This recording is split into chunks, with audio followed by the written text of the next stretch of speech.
मित्रांनो, उन्हाळ्याची आतुरतेने वाट पाहण्याचे कारण म्हणजे कैरी व आंबे यापासून बनलेले पदार्थ व ते खाण्यासाठी असणारी आतुरता. चला तर आज आपण अशाच कैरीपासून बनलेल्या एका स्वादिष्ट व झटपट बनणाऱ्या पदार्थाची रेसिपी. नमस्कार मित्रांनो, उन्हाळा सुरू झाला आहे, कडाक्याचं ऊन पडत आहे आणि आपल्याला मार्केटमध्ये कैऱ्या आणि आंबे आलेले दिसतात. आणि कैरीचं सगळ्यात महत्त्वपूर्ण व माझा आवडीचा पदार्थ म्हणजे साखर आंबा.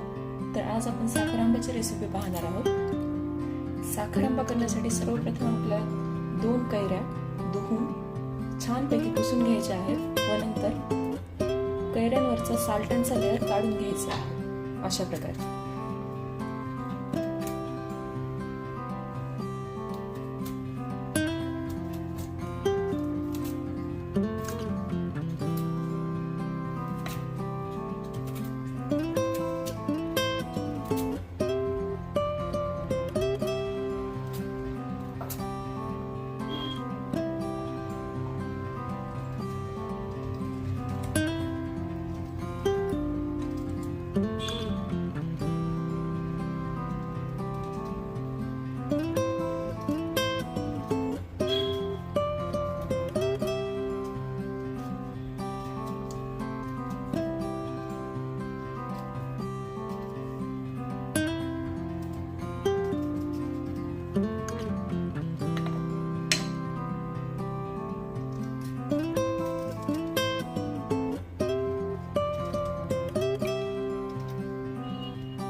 अशा प्रकारे आपण कैऱ्यांवरचं साल्टांचा लेअर काढून टाकलेला आहे. यानंतर कैऱ्यांना छान प्रकारे खिसून घ्यायचं आहे खिसणीच्या सहाय्याने. यासाठी तुम्ही मोठी खिसणी वापरू शकता, मी मीडियम साईजची खिसणी वापरते. खिसणीच्या सहाय्याने कैरी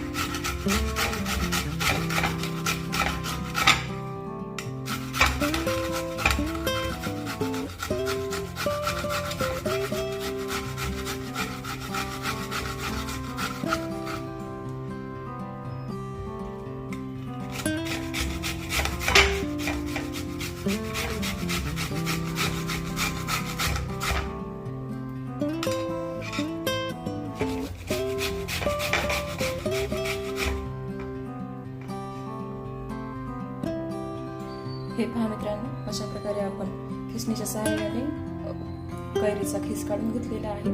आता आपण याला वाटीने मोजणार आहोत आणि कुकरमध्ये टाकणार आहोत.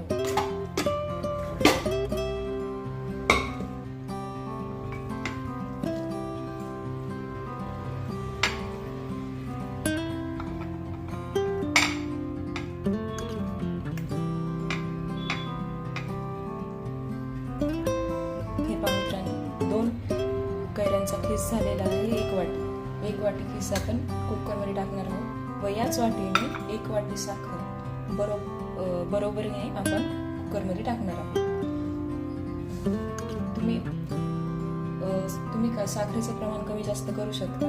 कैरी आंबट असेल तर साखरेचे प्रमाण 1.5 वाटी करावे 1 वाटीला, आणि कैरी गोड असेल तर साखरेचे प्रमाण आपण अर्धी वाटी सुद्धा करू शकतो. आता आपण 1 वाटी खिससाठी 1 वाटी साखर कुकरमध्ये टाकणार आहोत व थोड्या वेळ त्याला कुकर झाकून 5 मिनिटं साखरेला पाणी सुटूस तर राहू देणार आहोत.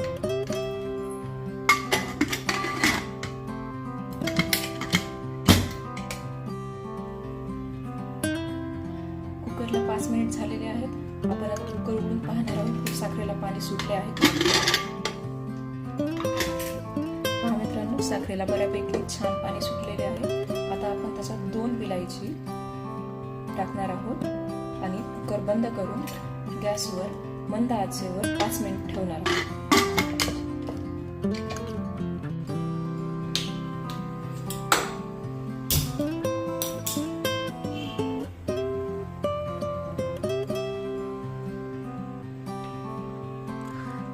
कुकरला मंद आचेवर ठेवून 5 मिनिट झालेले आहेत. आता आपण गॅसची फ्लेम थोडी मोठी करणार आहोत व मोठ्या फ्लेमवर 5 मिनिट कुकरला ठेवणार आहोत. मित्रांनो, कुकरची 1 शिट्टी झाल्यानंतर आपण पुन्हा मंद आचेवर 2 मिनिटं ठेवून कुकरचा गॅस बंद करणार आहोत. कुकर ठेवून 5 मिनिट झालेले आहेत मित्रांनो, आणि आपण आता गॅस बंद करणार आहोत आणि कुकर गॅसवरून उतरून खाली ठेवणार आहोत शांत होण्यासाठी. कुकर शांत झाल्यानंतर कुकरचे ढक्कन काढून आपण बाजूला ठेवलेले आहे आणि साखर आंब्याला पिवळा असा छानसा कलर आलेला आपल्याला दिसतोय. आता साखर आंबा थंड होण्यासाठी आपण त्याला एका बोलमध्ये ट्रान्सफर करणार आहोत. सो मित्रांनो, आपला मस्तपैकी साखर आंबा बनून तयार आहे. समजा तुम्ही जॅम किंवा सॉस खाऊन खाऊन कंटाळले असाल तर हा साखर आंबा तुम्ही पोळी किंवा ब्रेडसोबत ट्राय करू शकता.